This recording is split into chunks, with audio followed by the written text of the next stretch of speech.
Bom, vamos seguindo agora. A gente vai com as apresentações que vão abordar o tema sobre os direitos da pessoa com câncer. A gente vai chamar para participar desse debate a Soninha Francine Gaspar Marmo, ela que foi produtora, redatora, diretora de um programa para jovens da TV Cultura e também da MTV. Já fez parte da equipe de apresentadoras e comentaristas da ESPN Brasil, foi candidata à Prefeitura de São Paulo pelo PPS, vereadora, subprefeita da Lapa e superintendente do trabalho artesanal nas comunidades.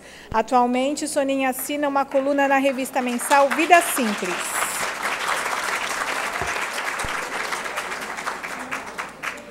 Também vai participar a doutora Antonieta Barbosa. Ela é advogada, aposentada do serviço público após um diagnóstico de câncer de mama. Ela escreveu um livro Câncer, Direito e Cidadania, publicado em 2002, hoje na 14ª edição. É uma obra única no gênero e referência em todo o país.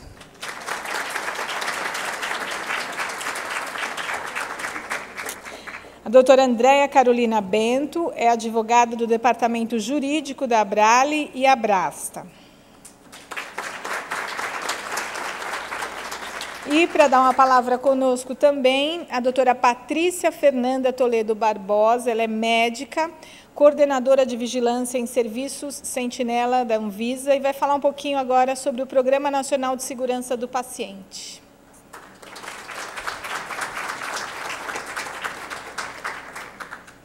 Aí, depois, vocês vão ter 15 minutos cada uma para debater o tema e as perguntas. Claro? Por favor.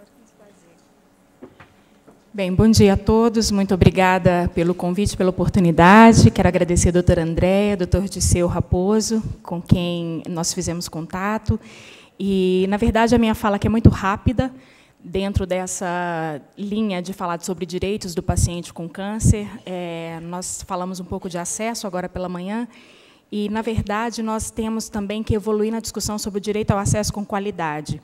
E é na linha da qualidade, da segurança, que surge, no dia 1º de abril, agora, por meio de uma portaria ministerial, o Programa Nacional de Segurança do Paciente. Então, hoje, nós trabalhamos com a linha de que os serviços de saúde eles têm que se responsabilizar pelos danos ou possíveis danos a que os pacientes são submetidos dentro da atenção à saúde, dentro de todo o circuito do Sistema Único. Então, eu quero convidá-los a entender um pouco qual que é essa cultura de segurança. Infelizmente, nós não temos condições de falar aqui, mas é a ideia de que toda instituição agora ela precisa monitorar os seus processos, os seus processos de cuidado, para que a responsabilização de um dano ao paciente ela não caia, muitas vezes, na mão do técnico de enfermagem, na mão de um médico, que, na verdade, não tem um sistema que suporta um atendimento com qualidade. E aí nós vemos aí essas notícias midiáticas que tanto exploram, às vezes, a condição de um ou outro profissional, que muitas vezes é tão vulnerável quanto o paciente que está ali dentro do sistema sendo atendido. Então, eu coordeno na Agência Nacional de Vigilância Sanitária uma estratégia, é a estratégia da Rede Sentinela, que já atua conosco desde 2001, 2002, o Hospital Sírio-Libanês é parceiro dessa estratégia, e, por meio dessa cultura de segurança que nós estimulamos desde essa época, que surgiu essa ideia de que o conjunto dos serviços de saúde, dos mais de 7.000 serviços de saúde hospitalares, e aí, se a gente for avaliar dentro de toda a rede de atenção primária, chegamos em torno de 140.000 serviços de saúde no Brasil, que esses serviços todos eles comecem a trabalhar com essa visualização de que nós temos um sistema que atua como em qualquer outra empresa, com pessoas, e que pessoas falham, sim, pessoas erram, e elas são muito mais condicionadas a erro quando os sistemas também são falhos. Então, quando eu preciso dar um cuidado para o doente e eu não tenho as condições ali que me fazem fazer um cuidado adequado, um cuidado seguro, é claro que o sistema está me levando ao erro e eu não posso ser responsabilizada ou culpabilizada de uma maneira isolada, como se isso fosse resolver e fosse prevenir danos em pessoas que forem adentrar esse sistema em situações futuras. Então, é nessa perspectiva que eu queria convidá-los agora a conhecer o Programa Nacional de Segurança do Paciente. Temos aí no hot site, dentro do site da Anvisa, dentro do site do Ministério da Saúde, também da Fundação Instituto Oswaldo Cruz, que também é uma parceira desse programa, e convidar os senhores a darem as suas sugestões e a conhecerem o que o mundo vem fazendo nesse sentido. O direito do paciente não é um direito só ao acesso, é um direito ao acesso seguro também. Então, muito obrigada, uma boa manhã a todos. Bom, então a gente pode começar com a Soninha, debatendo o tema. Parabéns pela ocasião, lógico, por esse evento. A minha filha caçula foi diagnosticada com leucemia mieloide 3, quando tinha 7 anos de idade. E eu posso dizer que o tratamento dela foi coisa de primeiro mundo, o que já é um retrato da nossa situação. Porque é um absurdo você usar alguma situação no Brasil, seja ela qual for, né? Transporte, educação, e dizer, ai, coisa de primeiro mundo, sinal que a gente ainda tem uma exceção e aspira a uma normalidade das coisas, e o que tem ainda são excepcionalidades. Então, ela foi tratada no SUS, no Itaci, Instituto de Tratamento do Câncer Infantil, ligado ao Hospital das Clínicas, então ela tinha o amparo, né, dessas duas instituições. O tratamento no Itaci foi impecável, assim, tudo de que ela precisou, e não era só ela, eram todas as crianças que estavam ali, ali não tinha nada de excepcional, de especial, mas todos os exames necessários, todos os medicamentos necessários, todo o apoio profissional, nutricionista, psicólogo, as instalações de cada quarto muito boas, com segurança, com conforto, e as áreas de convivência para as crianças, né? Acompanhamento escolar, se fosse o caso, e um respeito ao estado, ao estágio de cada criança. Então, eles descobriram, a certa altura, que algumas crianças, descobriram porque elas mesmas chegaram a isso, algumas crianças, na fase de muita náusea, não toleravam nada para comer, exceto miojo. Então, a nutricionista era capaz de respeitar a vontade, a necessidade de comer, né, naquele momento. Então, é um exemplo de uma coisa que é muito difícil de encontrar, especialmente no sistema público, que é o respeito à excepcionalidade. Nesse caso, sim, né? É lógico que a política sempre deve ser universal, mas o universal não pode ser uma imposição de homogeneidade, quando você tem condições muito particulares. Então, a Júlia foi super bem atendida, o chefe da equipe era o Dr. Vicente Odoni, os protocolos eram os mais avançados. Quando ela saiu da internação, a gente conseguia retirar o medicamento naqueles postos no metrô, fácil acesso, sempre à disposição. E, mesmo assim, a gente passou por momentos difíceis. O Itaci tinha sempre metade dos quartos, agora eu não me lembro, eram 6 e 6. E eu não sei hoje em dia como é que está, isso já tem 9 anos. Metade dos quartos fechada, porque era uma reserva para o caso de haver pacientes particulares. E os outros 6, então, disponíveis para o SUS, propriamente dito. Então, às vezes, uma criança ficava aguardando a internação no Instituto da Criança, no Hospital das Clínicas, porque aquele quarto estava reservado para o caso de... Então, a Júlia ficou lá direto, acho que 2 meses, ou um pouco menos. Tinha crianças ali há 6 meses. Eu nunca vi aqueles quartos serem ocupados. E, em algumas ocasiões, a Júlia, em função de intercorrência, vocês sabem muito bem como é que é, ela precisou voltar, já estava em casa, mas voltava para o Hospital das Clínicas, dava entrada ali pelo pronto-socorro para avaliar alguma situação, e, em alguns desses casos, ela teve que ficar internada no HC. E aí ela ficou no Instituto da Criança, ali no 4º andar. E ali as condições eram terríveis para ela e para todas as crianças internadas. Então, a gente ficava num quarto com outras 5 crianças e as suas acompanhantes, eram as mães que ficavam ali, algumas há muito tempo ali. A poltrona para a mãe dormir era muito pior que a do do Itaci. Era uma poltrona, nem reclinava completamente. Não era um sofá-cama, nem caberia. Privacidade zero.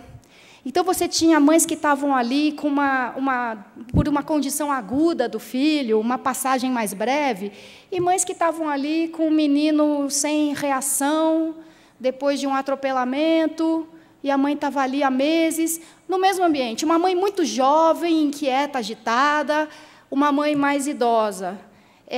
Uma janela, uma vitrine, praticamente, para o corredor. Quer dizer, não tinha escuro para repousar à noite. E os quartos muito próximos um do outro, então, contíguos mesmo. Então, se tinha uma televisão ligada no outro quarto, assim, alguém tinha que ir lá e falar assim, a senhora pode desligar a televisão? Porque, né, então, tudo muito difícil. Um banheiro para muitos pacientes e acompanhantes. E aí pediam que as mães não usassem aquele banheiro, porque era para os pacientes. Então, era longe, sabe? Você deixava o filho e falava assim, a senhora dá uma olhada nela, porque eu vou fazer xixi. E alguns profissionais ali, ao contrário dos profissionais do Itaci, que eram incríveis, eles iam muito além. A gente fala em humanizar a saúde, é brincadeira, né? Como assim, humanizar? O que a gente está falando? Mas, enfim, eles eram humanos, simplesmente eles tinham cuidado com as crianças. Uns eram mais divertidos do que outros, uns eram mais carinhosos do que outros, mas todos eram muito atentos, muito respeitosos e corretos. Já no ICR, alguns eram fantásticos, e outros tratavam as crianças de maneiras insuportáveis. Assim. Então, uma das intercorrências que a minha filha teve, já nem lembro mais porquê, ela teve uma série de feridas no corpo, em função de algum dos muitos medicamentos, uma alergia, não sei. Então, ela foi internada, houve uma dificuldade até de diagnosticar o que estava causando aquela reação, mas doía muito, doía muito. E uma das enfermeiras que ia lá, trocar o soro, sei lá o quê, ela palpava a Júlia assim, isso aqui é o quê, hein? Aí eu falei assim, ainda não sabem, mas dói. Nossa, mas está feio isso aqui, hein? E a Júlia, sabe, a Júlia valentona, né? Também sabe como as crianças podem ser nessas horas, tipo, morrendo de dor. Então, um descaso que fosse uma criança, fosse um adulto, fosse um resfriado, é intolerável, é inadmissível. Posso compreender a jornada extensa, as dificuldades, o salário, a falta de condições, mas compreender não significa aceitar. Assim, não posso aceitar um descuido, uma desumanidade desse tipo. Aliás, como a gente diz, várias pessoas que defendem direitos dos animais, intolerável com qualquer ser vivo, né? Não é assim que se faz. A Júlia também, nessa fase, tinha muita náusea, muita. Quando o carrinho das refeições apontava na ponta do corredor, o cheiro da comida, antes que eu sentisse, fazia um mal para ela, horrível, mas era a dieta ali, né? Um come arroz, feijão e bife, o outro não sei o quê. Então, tem coisas que só quem vive sabe, né? Que podem parecer luxo. Pô, ela já teve os melhores médicos, os protocolos mais avançados. Quando ela precisou de UTI, ela teve UTI prontamente. E você ainda quer? Ela, a mãe do lado, sim, queremos. Né? Uma pessoa passando mal, passando muito mal, com o cheiro da comida que vinha para o corredor, pelo corredor indistintamente para todos os pacientes ali reunidos. As mães no ICR tinham que descer para tomar banho no subsolo, um banheiro horroroso, nem sempre tinha porta, sabe? Quer dizer, porta tinha, nem sempre tinha fechadura. Então, de novo, né? Você dá uma olhada no meu filho, porque eu vou descer 6 andares para tomar banho e já volto. Então, isso é descuido, isso é falta de respeito, isso é indignidade. E talvez sejam coisas que a gente não... Né, certamente a gente não chama um advogado, não entra na justiça para recorrer contra isso. E não tem ali um artigo do parágrafo da portaria, mas são desrespeitos a direitos. E eu vou contar só mais um dos episódios lamentáveis assim, do ICR.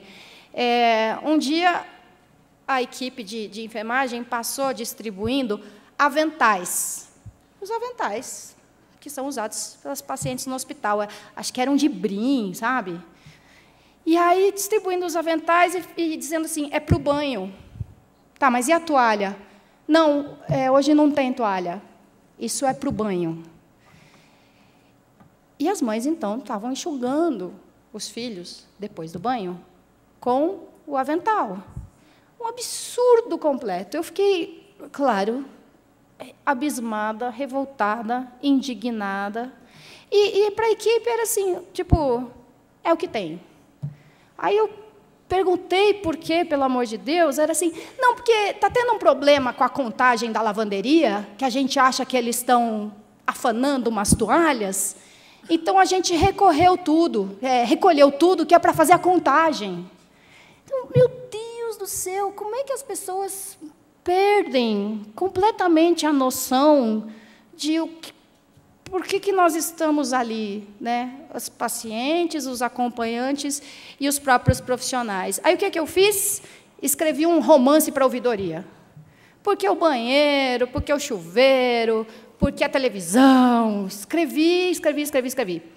E eu tive uma resposta muito rápida. Claro que nem tudo era satisfatório, né? Tinha coisas que a ouvidoria ficou chocada e falou assim, o quê? Não distribuíram toalha?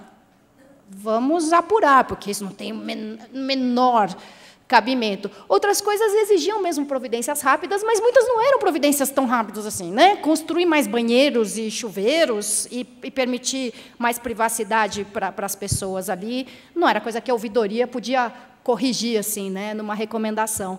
Mas algumas foram atendidas prontamente. Então, não é à toa que muita gente diz que quanto mais a classe média, de alta escolaridade, com mais recursos, usar o sistema público, melhor, né?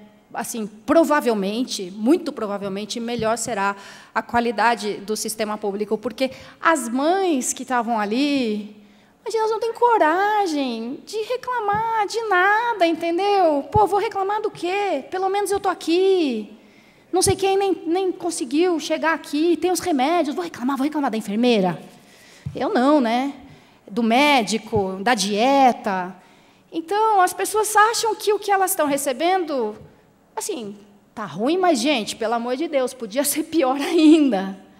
Então, a gente precisa, nós que temos, né, uma indignação que nos põe em movimento, a indignação, para começar, e o movimento, né, a gente que está aqui hoje, certamente tem esse impulso e a ação propriamente dita. A gente não pode se furtar